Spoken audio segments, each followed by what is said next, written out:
Hello everyone. The very first unit of your book, that is Advanced Communication Skills, is Simple Rule for Pronunciation and Intonation. ठीक है, pronunciation means ਆਪਾਂ ਇੱਕ word ਕਿਵੇਂ ਬੋਲ ਰਹੇ ਹਾਂ, ਕਿਵੇਂ pronounce ਕਰ ਰਹੇ ਹਾਂ, that is your pronunciation. and intonation ਦਾ ਮਤਲਬ ਹੈ ਕਿ ਸਾਡੀ ਬੋਲਣ ਟਾਈਮ ਆਵਾਜ਼ ਦੀ ਪਿਚ ਕਿਵੇਂ ਹੈ. ਠੀਕ ਹੈ, ਅਗਰ ਕੋਈ word हाई पिच का है तो आप हाई पिच किन्नी लैके जा रहे हैं. अगर साडा वर्ड कोई स्लो या लो पिच का है तो आप किवें बोल रहे हैं, that is what your intonation is. So pronunciation का मतलब यही है कि आप वर्ड किवें प्रोनाउंस कर रहे हैं. ठीक है, so English pronunciation can be a tricky indeed, but there are numerous ways to practice and numerous resources to guide you. ये कह रहे कि सानू पता है कि इंग्लिश विच की है किसी चीज़ की प्रोनाउंसिएशन करना कि एक थोड़ा सा टफ है, थोड़ा ट्रिकी है, बट कहते अज बहुत ज़्यादा एक अलग अलग वेज आ गई है जिदे करके आप जो प्रैक्टिस कर सकते हैं. तो इन्ने रिसोर्सिस आ चुके हैं जिन्हें सानू हेल्प करते हैं कि आप किवें चीज़ प्रोनाउंस करनी है. So what is pronunciation? Pronunciation involves far more than individual sounds. ठीक है, इंडिविजुअल साउंड्स तो काफ़ी अगे है कि मैं वर्ड बोल किवें रही हूँ, दैट इज़ योर प्रोनाउंसिएशन. ठीक है, वर्ड पर मैं कितना स्ट्रेस कर रही हूँ, सेंटेंस की स्ट्रेस, सेंटेंस पर की मेरा स्ट्रेस है, इंटोनेशन मतलब मैं किवें बोल रही हूँ या मैं वर्ड नू किवें लिंक कर रही हूँ, ये मेरी सारी चीज़ा की करते मैं इंग्लिश बोलन टाइम मेरी इन्फ्लुएंस कर रही है. ठीक है, so that is what your pronunciation is. ठीक है, सो इन सिंपल वर्ड्स प्रोनाउंसिएशन का मतलब यही है that a way in which a word और लैंग्वेज इज़ स्पोकन. जिस वे नाल मैं कोई लैंग्वेज या कोई वर्ड नू बोलूँगी, that is what your pronunciation is. Next comes आप प्रोनाउंसिएशन के थोड़े फीचर्स देखेंगे कि सानू की ए पर फोकस करना चाहिए. पहली चीज़ वॉइसिंग. ठीक है, voice sounds will make the throat vibrate. Obviously कुछ मैं बोल रही हूँ मेरा गला वाइब्रेट करेगा. सो पहली चीज़ यही आती है कि जो मैं कुछ भी चीज़ प्रोनाउंस करूँगी my throat will vibrate. Aspiration का मतलब यही होंगे कि कुछ मैं चीज़ बोल रही हाँ तो मूँह विचों मेरी एयर हवा निकल रही है. ऑब्वियसली कुछ कंटिन्यू तो मैं बोल नहीं रही. ठीक है, तो थोड़ा विच पॉज लैनी हाँ मैं, या जिवें मैं कुछ बोल रही हूँ. Aspiration refers to the puff of air when sound is produce. ठीक है, मूँह तो जो भी हवा जी आती है जो आप कोई वर्ड बोलते हैं, that is your aspiration is.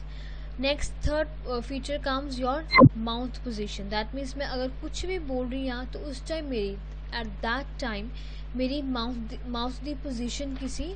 ठीक है, that is your third feature of your pronunciation. Fourth है इंटोनेशन. आप ऑलरेडी डिस्कस कर लिया.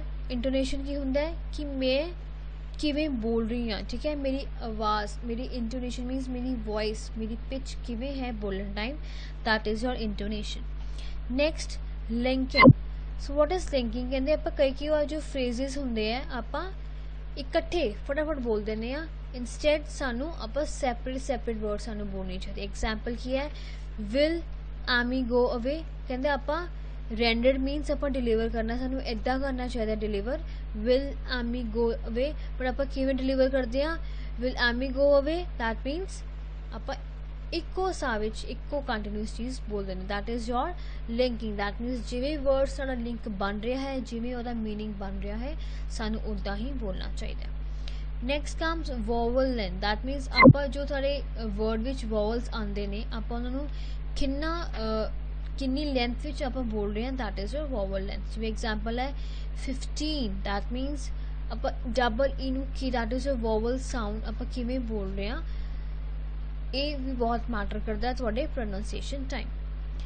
Syllabus. What is syllabus? Is syllabus एक ऐसा पार्ट होंदा है एक जिहदे विच एक वर्ड का पार्ट जिच एक वोवल साउंड आती, that is your syllabus. A word in which that contains a single vowel sound उन्होंने आप कहने हैं syllabus.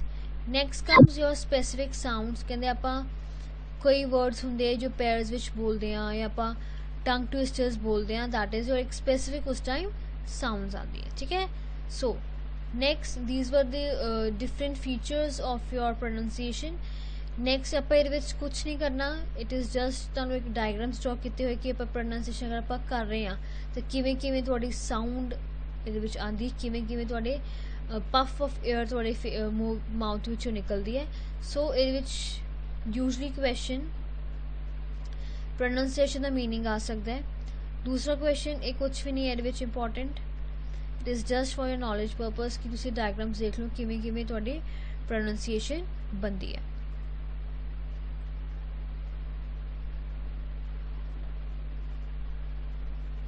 So you have to do nothing at all, ये कुछ भी नहीं करना आप ਇਹਦੇ ਵਿੱਚ।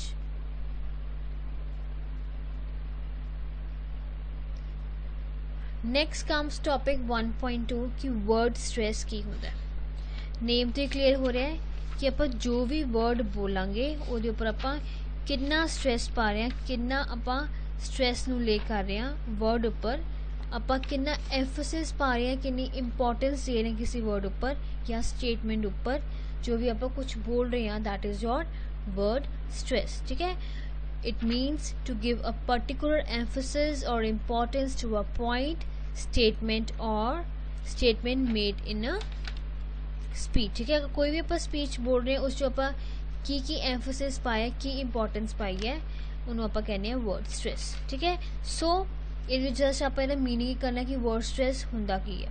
ठीक है, नेक्स्ट कम्स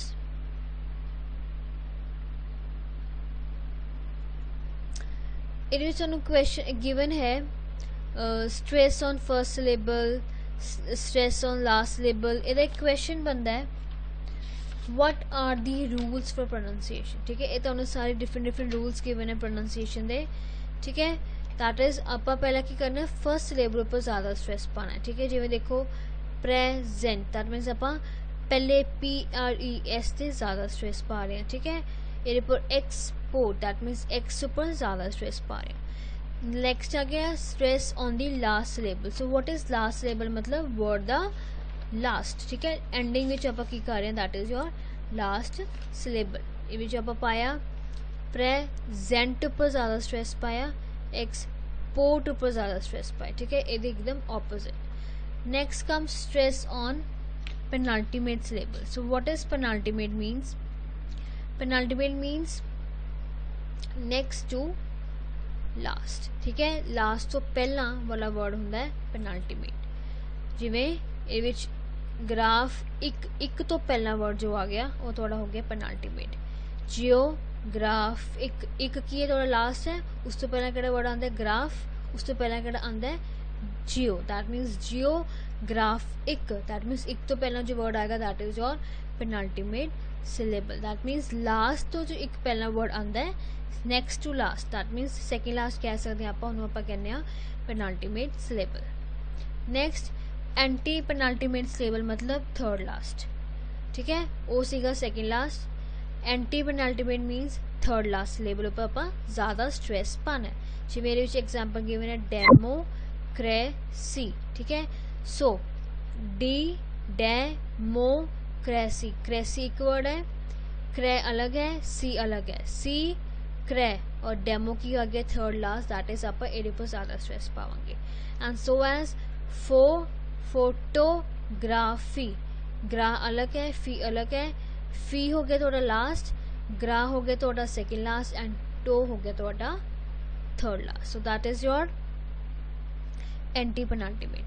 कंपाउंड वर्ड्स, तो what is compound words, compound words मतलब आप वर्ड्स इकट्ठे एक तो बाद वर्ड्स की गल करांगे, दैट इज योर कंपाउंड। जिवें black bird, green house, that means आप इकट्ठे वर्ड्स नू स्ट्रेस पा रहे हैं, that is your compound words.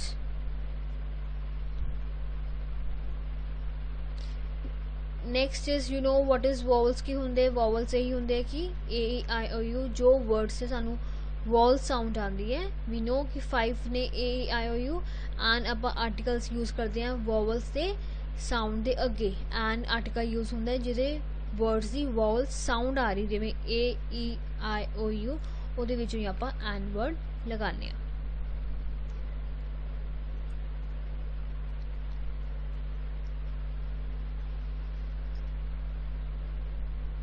ਸੋ ਇਹਦੇ ਵਿੱਚ ਲਿਖਿਆ ਵੀ ਹੋਇਆ we can only stress vowels non consonants, जो ਆਪਾਂ ਆਲਰੇਡੀ ਡਿਸਕਸ ਕੀਤੇ ਆ ਰੂਲਸ, ਉਹੀ ਰੂਲਸ ਸੇਮ ਇਹਦੇ ਵਿੱਚ ਕੁਐਸਚਨ ਵੀ ਇਹੀ ਬਣਦਾ ਹੈ, what are the rules for pronunciation। So same ਹੈ ਜੋ ਆਪਾਂ ਹੁਣੇ ਪੜ੍ਹਿਆ ਕਿ ਫਸਟ ਸਿਲੇਬਲ ਕੀ ਹੁੰਦਾ ਹੈ, ਲਾਸਟ ਸਿਲੇਬਲ ਆਪਾਂ ਸਟ੍ਰੈਸ ਪਾਣਾ ਹੈ, ਜਾਂ ਫਿਰ ਆਪਾਂ ਪੜ੍ਹਿਆ ਕਿ ਪੈਨਾਲਟੀਮੇਟ ਸਿਲੇਬਲ ਉੱਪਰ, ਐਂਟੀ ਪੈਨਾਲਟੀਮੇਟ ਉੱਪਰ ਐਂਡ ਸੋ ਔਨ। ਠੀਕ ਹੈ, ਸੋ ਦੈਟ ਇਜ਼ ਆਪਾਂ ਕੰਪਾਊਂਡ ਵਰਡਸ ਤੱਕ ਡਿਸਕਸ ਕੀਤਾ ਸੀਗਾ। ਰੂਲ 6 ਆਉਂਦਾ ਹੈ 2 word stress, ਦੈਟ ਮੀਨਸ ਸਾਨੂੰ 2 words ਦਿੱਤੇ ਹੋਏ ਹੈ, ਜਿਵੇਂ ਦਿੱਤੇ ਤੁਹਾਨੂੰ white house.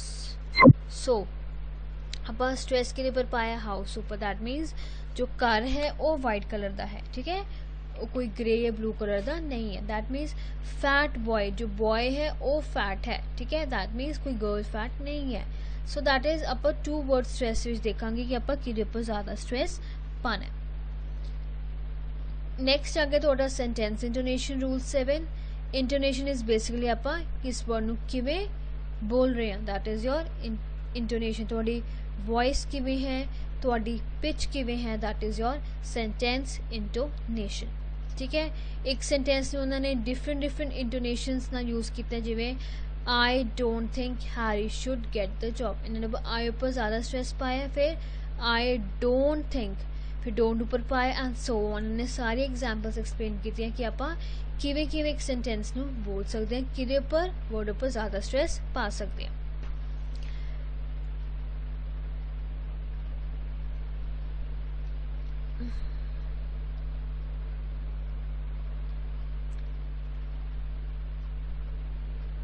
Next comes intonation। Intonation is basically your pitch while speaking। ठीक है, जिस टाइम ਆਪਾਂ ਬੋਲ ਰਹੇ ਹਾਂ, ਠੀਕ ਹੈ, ਉਸ ਟਾਈਮ ਤੁਹਾਡੀ ਕੀ ਪਿਚ ਹੈ ਬੋਲਣ ਦੀ, ਉਹਨੂੰ ਆਪਾਂ ਕੀ ਕਹਿੰਦੇ ਆ, intonation।